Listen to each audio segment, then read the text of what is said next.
அஸ்ஸலாமு அலைக்கும் வரஹ்மத்துல்லாஹி வபரகாத்துஹு. Welcome to Tamil Islamic Hidaya. இன்னைக்கு நம்ம வீடியோல அபூ ஹுரைரா ரலியல்லாஹு தஆலா அன்ஹு அவர்கள் ரிப்போர்ட் பண்ண ஒரு ஹதீஸை தான் பார்க்க போறோம். நபி ஸல்லல்லாஹு அலைஹி வஸல்லம் அவர்கள் கூறினார்கள், அல்லாஹு தஆலா ஒரு கூட்டம் மலக்குமார்களை பூமிக்கு இறக்குவான். அதில் ஒரு கூட்டத்தை ஃபஜர் நேரத்திலும் இன்னொரு கூட்டத்தை அசர் நேரத்திலும் அனுப்புவான். ஃபஜர் நேரத்தில் இறங்கும் மலக்குமார்கள் ஃபஜர் நேரம் முதல் அசர் நேரம் வரை பூமியிலேயே இருந்து அல்லாவின் அடியார்களை கண்காணிப்பார்கள். பிறகு அசர் நேரம் வரும் வேளையில் அவர்கள் மீண்டும் சென்று விடுவார்கள். அதே போல இரண்டாவது கூட்டத்தை அல்லாஹு தஆலா அசர் நேரத்தில் பூமிக்கு இறக்குவார்கள். அந்த வானவர்கள் ஃபஜர் நேரம் வரும் வரை பூமியில் இருந்து அல்லாவின் அடியார்களை கண்காணிப்பார்கள். ஃபஜர் நேரத்தில் சென்று திரும்பிய மலக்குமார்களிடம் அல்லாஹு தஆலா எனது அடியார்கள் என்ன செய்து கொண்டிருந்தார்கள் என்று கேட்பான்.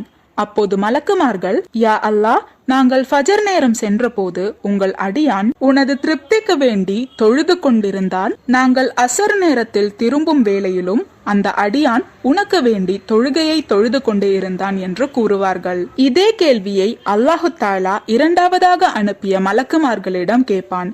அப்போது மலக்குமார்கள், யா அல்லாஹ், நாங்கள் அசர் நேரம் சென்ற போதும் உன் அடியான் உனக்கு வேண்டி தொழுது கொண்டிருந்தான். நாங்கள் ஃபஜர் நேரத்தில் திரும்பும் வேளையிலும் உன் அடியான் உனக்கு வேண்டி தொழுது கொண்டு இருந்தான் என்று கூறுவார்கள்.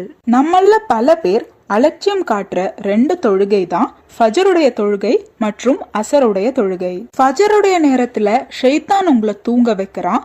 அதே மாதிரி அசரோட நேரத்திலையும் மற்ற வேலையில உங்களை கட்டி போடுறான். அதனால இன்ஷா அல்லாஹ் 5 வக்து தொழுகையையும் துளி அளவு கூட அலட்சியம் காட்டாம அழகான முறையில அல்லாஹு தஆலாக்கு வேண்டி நாம தொழுகலாம்.